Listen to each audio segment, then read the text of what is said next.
After 59 years, Star Trek officially retires an original series icon. I've done all I can. When Star Trek first premiered on NBC in September 1966, no one, least of all creator Gene Roddenberry, could have predicted the galaxy-spanning legacy it would leave behind. Over nearly 6 decades, countless characters, ships, and ideas have entered the pop culture lexicon, but few icons have been as enduring, or as beloved, as the original USS Enterprise and CC-1701 herself. Now, after 59 years of star travel across TV, film, comics, and games, Star Trek has made it official. The original Constitution-class Enterprise is being retired from active canon storytelling. And with this farewell comes a bittersweet statement from one of its most celebrated stewards: "I've done all I can." This announcement landed at New York Comic-Con 2025, where producers of Star Trek: The Last Starship, the upcoming streaming event series set after Picard Season 3, revealed that their new flagship will not be the Enterprise. For the first time in Star Trek history, a major live-action series will boldly go without a ship bearing that name. And the person behind the decision? None other than longtime production designer and keeper of the Enterprise, Doug Drexler, who's been designing the Federation starships for decades. Drexler, who cut his teeth working on the Next Generation and went on to lead design work on Enterprise, Discovery, and Strange New Worlds, confirmed in a heartfelt panel appearance, "I've done all I can for the old girl. It's time to let her rest." A ship that defined a franchise, Star Trek's original Constitution-class Enterprise wasn't just a piece of set design or a name on a hull. It was a fully realized character. Model maker Richard Dadden built the first miniature in 1964, a sleek, saucer-topped, twin-nacelle beauty unlike anything else on TV. With its forward-facing deflector dish and distinctive lines, the Enterprise became an instantly recognizable symbol of exploration and optimism.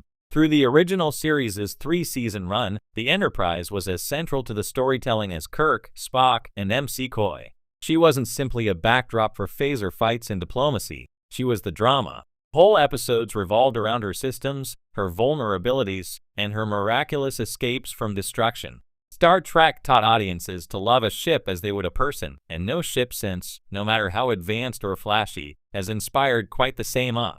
Even after the original series was canceled in 1969, the Enterprise lived on. She returned in animated form in 1973, on the big screen in 1979 as Star Trek: The Motion Picture, and perhaps most iconically, went down in flames in the search for Spock, only to be reborn as the Enterprise A. For generations of fans, the sight of that saucer and those nacelles meant hope. It meant Star Trek. Why now? The changing face of Star Trek. So why retire such an enduring symbol now? According to insiders, the decision was driven by both narrative and practical concerns. For one, Star Trek has spent much of the last decade revisiting and revitalizing its past, first with the Kelvin Timeline films, then with Discovery, Strange New Worlds, and Picard. The original Enterprise was rebuilt, redesigned, and reinterpreted multiple times for different audiences. Each appearance sparked intense fan debates about accuracy, canon, and what Gene would have wanted. By 2025, producers were keen to chart a genuinely new course. The Last Starship, a working title for the 2026 Paramount Plus series, will take place in 2503, far beyond the timeline of any previous show. "We're building something that doesn't rely on nostalgia," showrunner Monica Owusu-Breen said during the panel. "Our ship is not the Enterprise, and that's by design. We want fans to feel the thrill of Discovery again, the way audiences did in '66. This is about looking forward, not back." For Drexler, who has designed no fewer than 7 incarnations of the Enterprise across various media, the shift was a chance to say goodbye on his own terms. "I've done all I can for her," he told the crowd. "The ship deserves to rest. Let new designers create new icons." The emotional weight of a goodbye. If the applause at NYCC was any indication, fans understood the magnitude of the moment. Many wore uniforms from the original series, some holding model kits of the NCC 1701. Tears were shed, photos were snapped, and Drexler received a standing ovation. One fan even shouted, "Thank you for keeping her flying," a moment that left Drexler visibly choked up. On social media, reactions ranged from nostalgia to cautious optimism. "It's time," one user wrote on X/Twitter. "We've had nearly 60 years of the Enterprise. Let's see what's next." Others express sadness that future generations of fans might not have their own Kirk ship to anchor them. But even those voices acknowledge the power of a fresh start. This isn't the first time Star Trek has said goodbye to an icon. In 1994, the Enterprise D was destroyed in Star Trek Generations, a move that stunned audiences but paved the way for the Sovereign-class Enterprise E. Each time, the franchise has reinvented its flagship while maintaining its thematic core. Retiring the original Enterprise after 59 years is simply the boldest version of that tradition yet. A legacy that can't be retired. Of course, no announcement can erase 6 decades of storytelling. The original Enterprise remains immortalized across countless episodes, films, novels, and games. It will always be the ship that carried Captain Kirk and his crew to the stars.